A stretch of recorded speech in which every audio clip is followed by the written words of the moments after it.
Hi TNR crew, this is your girl TK. I don't have my co-pilot Rise here with me. He is actually sleeping right now, but I did want to come to you guys and do a video that I feel like is kind of important and imperative, especially if like you are planning on having kids. If you already have kids, it's kind of too late in a way, but if you're planning on having kids, I did just want to do a quick little video. I have my notes over here on my laptop, so I will be looking over from time to time. But I want this video to be about what I wish I knew before having a baby. Now, I'm going to do 5 things that I wish I knew before having a baby. And I feel like I'm going to tell kind of some truth that we don't get a lot. The things that you don't really hear people talking about. And kind of like shed some light a little bit on the experience.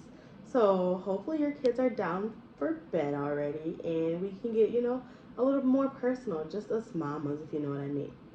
So thing number 1 is family history.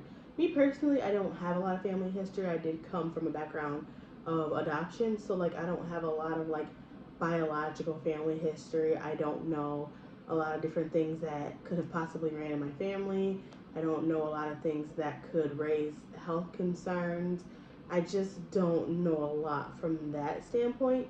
So I really don't have like a lot to gauge it from. You know what I mean? Like I can't be like, okay, so like I know that sickle cell anemia, for instance, is something that runs in my family, so I need to be more aware of this. Or like diabetes run in my family, so I need to be more aware of that. Or skin cancer. I don't even want to go on and on and on because honestly, my list is just gonna get pretty horrible and dark, and I don't want to do that to you guys. So we're gonna leave it there. But just different health concerns will be my thing number 1.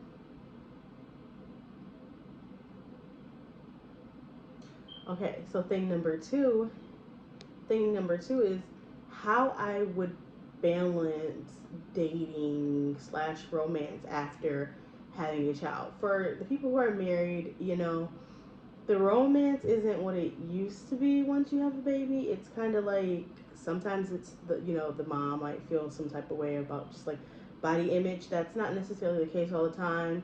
Hormones, hormones kind of cause you to not want to feel so romantic. Or let's say like you're like me right after the whole baby situation. You want to be back.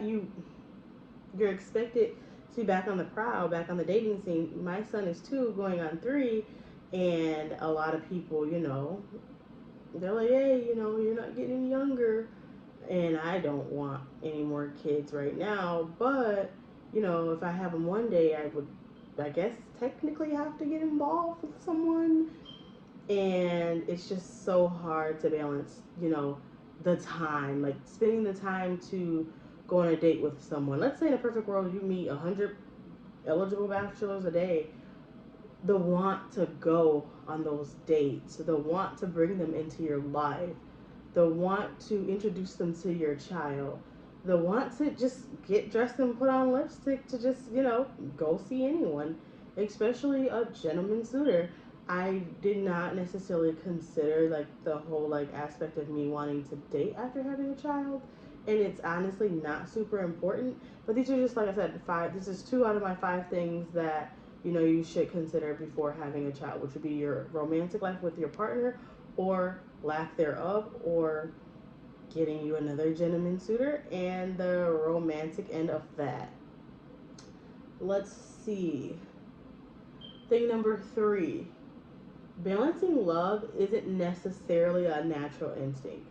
Some people, we have babies, and then you might have a boyfriend, a husband, a fiance, whatever the case may be, and you find yourself trying to figure out how to balance that love with, or how to share that love with 2 people. Honestly, like entering into the world of being a mom, like me personally, I had the love and the affection and the patience for my son and my son only. And I was very unapologetic about it. But there is other bonds and other relationships that are important that you do have to nurture. And I just found myself having a hard time with like balancing that love, or like paying attention to 2 people, or like loving 2 people. Not saying that like I was having a hard time loving. But like love isn't just a word, it's an action. So like the action of love, I kind of struggled with like learning how to like love more than one thing at one time. I feel like we as people, if you love a pair of jeans, you want to wear that pair of jeans all the time. You're gonna try to, wash those pair of jeans every single day, and you're gonna want to wear it all the time. Or maybe even a t-shirt, or maybe you have a favorite necklace and you just wanna, you just really love that necklace, and you just really want to focus on wearing that, and you don't necessarily put another one on. When I had my son, I just felt like I had all the love in the world to give, but I didn't know how to give him that. Plus, like, love another person. So I would say that's something to consider before having a little mini me, or growing that skill, maybe.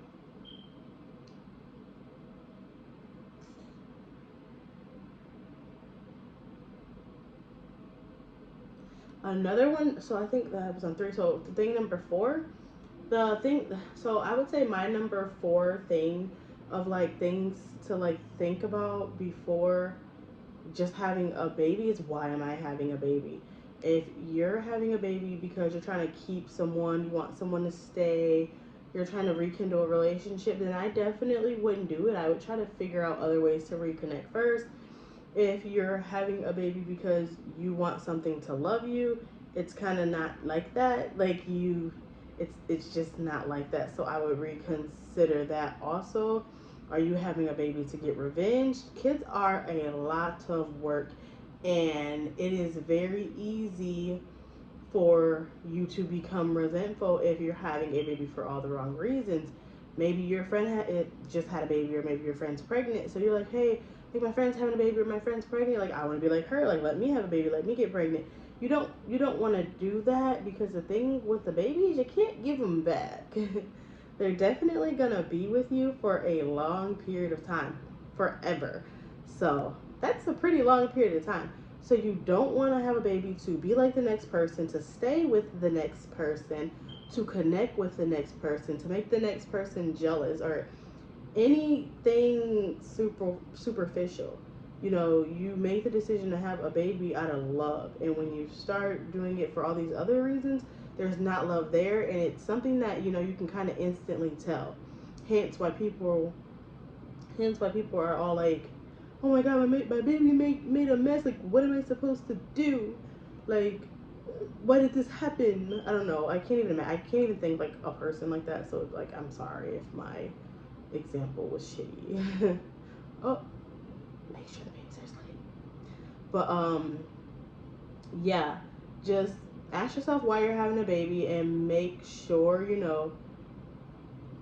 in every step of the way of making that decision, it's being made out of love and genuine love, the correct kind of love, but not just to get you some love, if you know what I'm saying.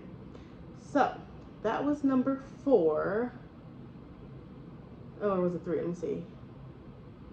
One, two, three.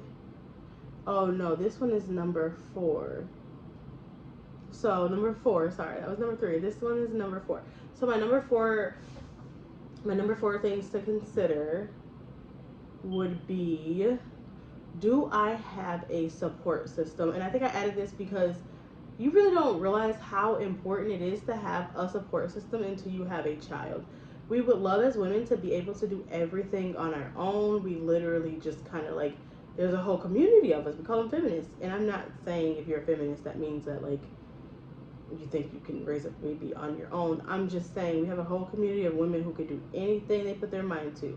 And I'm also not saying that you can't successfully raise a child without a support system, but I will say it is a lot harder. I am super blessed to have my parents and my siblings, and just like an entire family that is such a support system for me that like words really could never express. Like, I am super blessed. I genuinely do feel like having a support system is important. I'm not saying it's make or break, but I am saying having a support system when you have a child is important. And for some people, it's vital, because without that support system, things can just be unnecessarily difficult, and it could, put you and your child in a unnecessary position when, it isn't necessary. I know my support system is super helpful. Whatever I need or whatever I have ever needed, they have been there for me. Whether it was just like, hey, I just need you to watch him for 5 minutes so I can take a shower, or it was like, hey, can you keep him for a day? As as parents, not even just women, it can be a lot on us every single day to deal with the day-to-day life of being a parent, and it's important to get that a long time. I feel like one of my biggest things after becoming a mom was finding, being TK the mom, but also being TK the person. And I kind of do a lot of work, and I go out of my way a lot to separate those two people, because I am both. I don't always get the chance to be one at a time, but when I do, I take it because I don't want to be resentful. I don't want to forget who I was, and I want to embrace, motherhood, womanhood, and just being a woman in general. So, having a support system, I would say, for multiple different reasons, is super important, because you can literally, like, 100% today be able to do it completely all on your own, but we don't know what's going to happen tomorrow. So I would say that's another thing that I would have wanted to consider. So now number four, now that we're done with number four, I'm on my number five.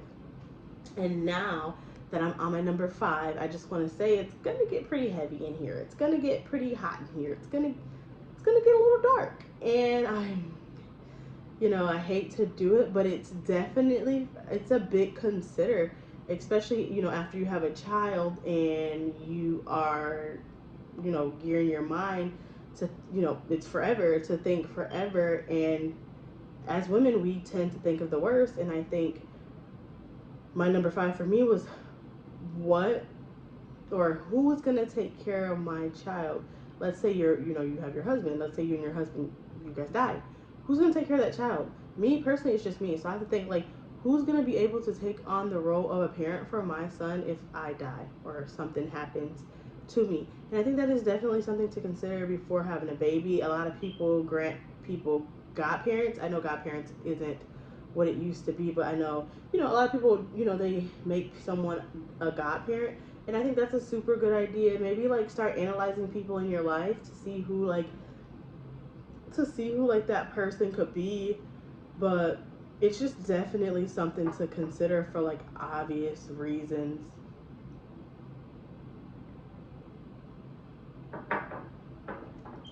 Yeah, it's something to definitely consider for obvious reasons. And just start having these hard conversations with yourself. Start having these hard conversations. Start asking these hard questions. One thing about hard questions is they may be hard, but there's always a solution. These are just 5 things from me that, I wish I would have considered before having a baby. If you guys had similar ones, or if you guys had different ones, or whatever the case may be, we could definitely start, like, a little commentary under the video, because I would like to definitely hear, and then maybe I could do a part 2 of this video. Maybe I can do 5 more things, or something like that. But I do want to say, if you did watch the video, thank you for watching. I am a new channel. I do have an intro video if you want to know more about me. This is going to be a mommy and son channel, so I will be doing some videos where I just come to you guys as mothers. And we have our own chit chat, and sometimes Raz will come to you guys as a baby, and sometimes we'll come together and do our little collab thing. I actually have a big visions for this channel and where I want to take it. So I think that if you want to see mommy and son try on hauls, if you want to see Raz's journey through this world and, hitting milestones, whether it's on time or not, definitely subscribe. If you want to learn different tricks and hacks, see different arts and crafts, and then just, know different things, from how I broke my son from breastfeeding in 4 days, how I was able to break my son from co-sleeping, from different things that, I used as a newborn, different meals that I cooked my picky eating son, different signs of speech delay, there's just so much more. If you guys just want to see a real authentic mother in her journey with motherhood, then definitely subscribe to the channel. If you like this video, definitely like the video, give me that good thumbs up.